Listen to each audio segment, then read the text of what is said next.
ভাই নাম আমার ভাগ্নি আর আমার ছেলে এখনো বাসের ভিতর ভাই, রাজবাড়ি থেকে উঠছে ঢাকার উদ্দেশ্যে। আমার টাকার দরকার না, আমার কিছু, আমার সন্তানের লাশটা আমার কোথায় দেখ, আর কিচ্ছু লাগবে না ভাই। বাসের মধ্যে যারা ছিল তারা কেউ জীবিত থাকার মতো অবস্থা নাই, আমরা যা দেখেছি আর কি। গাড়ির মধ্যে 10 থেকে 15 জন শিশু বাচ্চা ছিল, মহিলা ছিল এবং পুরুষ ছিল। 60 ফুট পানির নিচে এখানে আছে, সেটা এখন হামজা চলে আসছে উদ্ধার কাজের জন্য এবং উদ্ধার কাজ শুরু হবে কিছুক্ষণের মধ্যেই। ওখান থেকে মিথ্যা বয়ান দিচ্ছে, তারা লাশ উঠাইতেছে, এখনো কোনো কার্যক্রম শুরু করে নাই। আমার ভাগ্নি আর আমার ছেলে এখনো বাসের ভিতর ভাই, রাজবাড়ি থেকে উঠছে ঢাকার উদ্দেশ্যে। বউ উঠছে, আমার মেয়ে ছোট বাচ্চা 2 বছর, আর আমার বোন উঠছে। আমার ছেলে 7.5 বছর বয়স, আমার ভাগ্নির 11 বছর বয়স। এরা এখনো পাই নেই, এরা 2-3 ঘন্টা আগে আছে স্যার, এখনো কোনো কাজই করতেছেন এরা। তো এটা কি কোনো কাজ হলো? আমার কথা, আমার সন্তান তো আর নাই, আমার দাবার বুঝাই দেখ। আমার টাকার দরকার না, আমার কিছু, আমার সন্তানের লাশটা আমার বুঝাই দেখ, আর কিচ্ছু লাগবে না ভাই। আমার সন্তানটা ভাই নাম নগদ নিয়ে এলো হার না মানা হার অফার। সর্বনিম্ন 10,000 টাকা রেমিটেন্স নগদে পাঠালে থাকছে স্বর্ণের হার জেতার সুযোগ। আমার নাম শরীফ ভাই। এখানে দেখছেন যে স্বজনেরা কিন্তু স্বজনরা এখানে এসছেন, তারা কান্নায় ভেঙে পড়ছেন। তারা চাচ্ছেন যে দ্রুত সময়ের মধ্যেই উদ্ধার অভিযান যেন শুরু করা যায়। তারা সেটি কিন্তু তারা চাচ্ছেন যে দ্রুত সময়ের মধ্যেই উদ্ধার অভিযান যেন শুরু হয়, সেটির ব্যাপারে তারা বলছেন। এখানে আমি দেখতে পাচ্ছি যে বিভিন্ন জেলা প্রশাসনের কর্মকর্তারা এখানে এসছেন।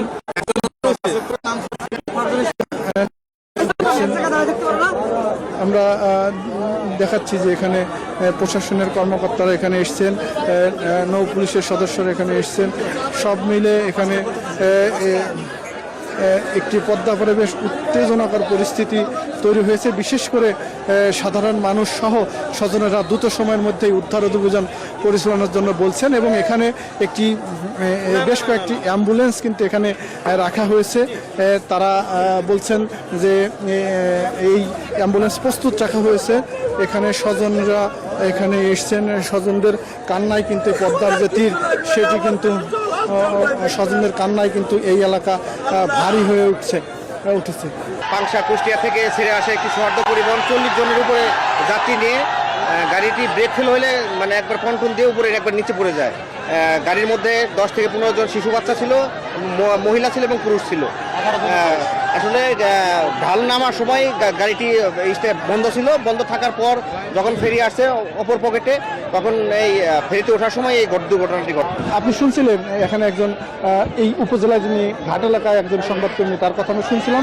এখানে কিন্তু সাধারণ মানুষের মধ্যে যে উত্তেজনা, সেটি কিন্তু বিরাজ করছে। বিশেষ করে এই স্বজনেরা যারা এই পদ্মাপাড়ে এসছেন, তারা কিন্তু ক্ষোভ প্রকাশ করছেন যে এখন পর্যন্ত কেন এই উদ্ধার অভিযান শুরু করতে পারেনি। সৌহার্দ্য পরিবহন গাড়িটা কুষ্টিয়া থেকে খুব সম্ভব সে রেখে এসে এই গলন্দ দৌলতদিয়া 3 নম্বর ফেরিঘাটে ওঠার সময় এইটা গাড়িটা এখানে নিয়ন্ত্রণ হারিয়ে সরাসরি পানিতে পড়ে গেছে, এবং এখান থেকে এখানকার যারা উদ্ধারকারী কর্তৃপক্ষ তারা ওইটা তার স্থান যেখানে এটা ধরেছে এবং 60 ফুট পানির নিচে এখানে আছে, সেটা এখন হামজা চলে আসছে উদ্ধার কাজের জন্য এবং উদ্ধার কাজ শুরু হবে কিছুক্ষণের মধ্যেই।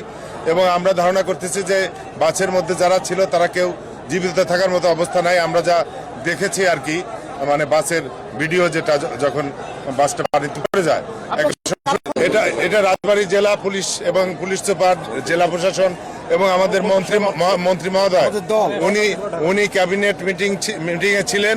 ওই অবস্থায় তাকে জানানো হয় এবং তিনি ক্যাবিনেট মিটিং থেকে উঠে প্রধানমন্ত্রীর সাথে কথা বলে তিনি অলরেডি রওনা দিয়েছেন, বিষয়টা অবগত করিয়েছেন উনি ক্যাবিনেট মিটিং এ থাকা অবস্থায়, এবং তারপরে তিনি রওনা দিয়েছেন এখানের উদ্দেশ্যে। আমাদের মেইন কাজটা এখন উদ্ধার কাজ, এবং সেনাবাহিনী, পুলিশ, র্যাব, এখানকার জেলা প্রশাসন, পুলিশ প্রশাসন সকলেই আছেন। এখানে কিন্তু ভুয়া ভুয়া বলে এক প্রকার স্লোগান কিন্তু শুরু হয়েছে। সেনাবাহিনীর সামনে কিন্তু এই স্লোগান দিচ্ছেন। আসলে দীর্ঘক্ষণ উদ্ধার অভিযান এই যে বলে কিন্তু এখানে মানুষ স্লোগান দিচ্ছেন, এবং এটি সেনাবাহিনীর সদস্যরা কিন্তু এই পরিস্থিতি কিন্তু শান্ত করার চেষ্টা করছেন, যে তারা আসলে দ্রুতই উদ্ধার অভিযান শুরু হবে। এখানে অ্যাম্বুলেন্স রাখা হয়েছে, এখানে ফায়ার সার্ভিসের সদস্যরা এসছেন। আসলে আবহাওয়া বেশ বৈরী থাকার কারণে কিন্তু উদ্ধার অভিযান এখন পর্যন্ত শুরু হয়নি। তাছাড়া আমরা এখান থেকে যতদূর খোঁজ খবর নিয়ে জানতে পেরেছি যে ঢাকা থেকে বিশেষ ডুবুরি দল এখানে আসবেন। আমরা এই যে অ্যাম্বুলেন্স, একাধিক অ্যাম্বুলেন্স কিন্তু এখানে রাখা হয়েছে। উদ্ধারকারী জাহাজ যে হামজা, সেটিও কিন্তু এখানে রাখা হয়েছে। এখন পর্যন্ত উদ্ধার তৎপরতা কিন্তু শুরু হয়নি, শুরু করতে পারেনি এখানে যারা উদ্ধার তৎপরতা যারা আছেন তারা। আমরা এখানে দেখছি যে একাধিক অ্যাম্বুলেন্স কিন্তু রাখা হয়েছে এবং